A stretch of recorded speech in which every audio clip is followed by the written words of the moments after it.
On est sur un projet de génie civil industriel qui est composé de 3 bâtiments principaux. Le premier bâtiment, c'est un poste de commande-contrôle pour piloter toute la signalétique de la ligne 18, et les 2 autres bâtiments sont des bâtiments de maintenance pour faire toutes les interventions d'entretien à la fois sur les rames de métro et à la fois sur les voies ferrées.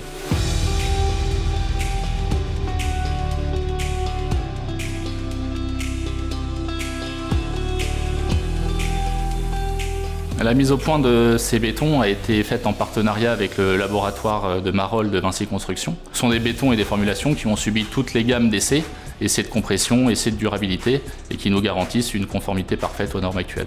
100% des bétons du chantier sont bas carbone.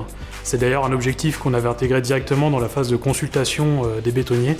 Donc il y a toute une mise au point qui a été faite avec François Cussig, donc l'expert béton de Vinci. On contrôle les mêmes éléments, avec peut-être de façon un peu plus pointue le contrôle de la viscosité, parce que ces bétons-là peuvent être effectivement un peu plus visqueux que des bétons traditionnels. Donc encore une fois, on fait en sorte que ces bétons soient au moins aussi faciles à utiliser que les bétons traditionnels.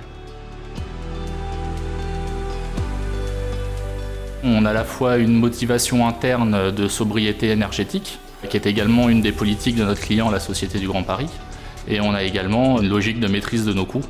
Et aujourd'hui, on arrive à allier les deux sur les bétons bas carbone, avec à la fois des bétons compétitifs et à la fois qui répondent à nos exigences normatives et nos besoins de construction. On est sur un taux de substitution de 70% des clinquers par les filières calcaires et les laitiers de hauts fourneaux. Et donc on est sur des bétons qui répondent à la norme et qui maintiennent toutes les exigences performantielles. Depuis quelques temps, cette approche performantielle a été intégrée dans la norme, ce qui nous permet de déployer ces bétons bas et ultra bas carbone de manière beaucoup plus aisée. On s'inscrit naturellement dans la continuité de ce qui a été fait sur la 18.1 et 18.2, et globalement, tout ce qui se passe actuellement montre que ça fonctionne et qu'il faut continuer avec des bétons bas carbone qui donnent entière satisfaction sur l'aspect qualitatif, rendu et même financier.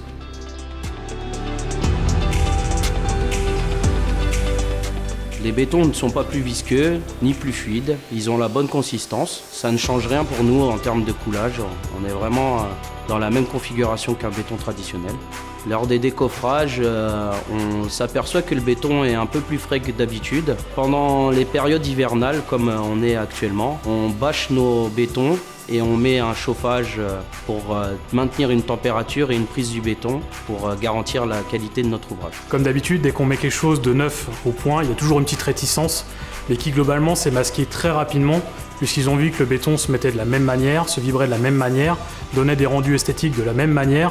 Voilà, et globalement, je pense que toutes les équipes sont prêtes à aller sur ce chemin-là pour développer de plus en plus les bétons bas carbone.